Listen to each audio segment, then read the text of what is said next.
I wanted to mention something. We talked about it last time, and I saw a clip from, is it Mr. Wonderful? Oh, yeah. Kevin O'Leary.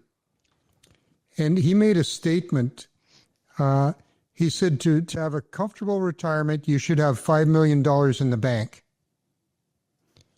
And, you know, when you look at the statistics, what is it? 1% of the Canadian population has a net worth of 5 million or more. I don't know what the percentage is, but 1% does. Really? Oh, wow. Yeah, 1 or 1.5% or something like that. So if you look at it in terms of a family, but you know, to make that statement, yeah, there it is. Yeah, how to retire comfortably, have 5 million in the bank. Well, easy for O'Leary to say. It's the minimum. I love that part. It's the minimum. So there's the plan.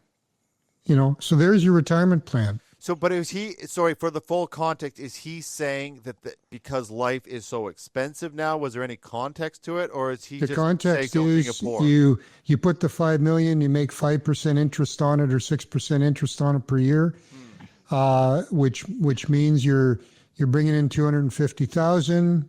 You pay 100 grand of tax on that or more, or 125, whatever.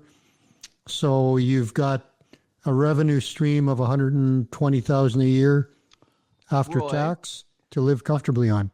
If you make interest, I got to look this up because I think actually, like in that case, if you made $250K in interest, I think you'd actually pay a lot less tax. I love that. Can I just stop for a second?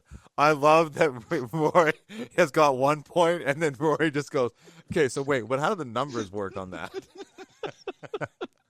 Rory, that's not the point. He shouldn't have said that. I know, but I want to look it up. So, Rory, no, that's not the point that Rory's making. But just following Rory's train of thought. So, if you did 5 million...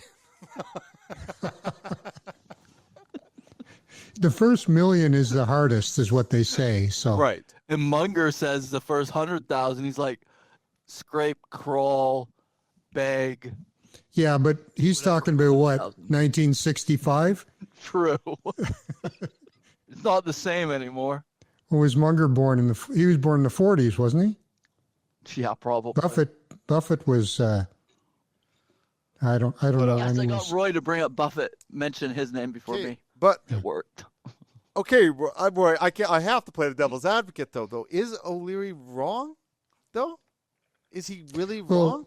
If O'Leary is right, then what he's saying is that only probably about 3% of the population will ever be able to retire comfortably. But isn't that kind of what we're seeing, though? Where people are not, I think that's an exaggeration, but but it's not like... Well, what do you need? Like, so I started to do a little bit of math, and if you own your house, let's say, yeah, right, and you're retired, how much money do you need each year after tax to live comfortably? Right. Right. I mean, you can do the math. You don't need 120 or 150,000 a year to live on.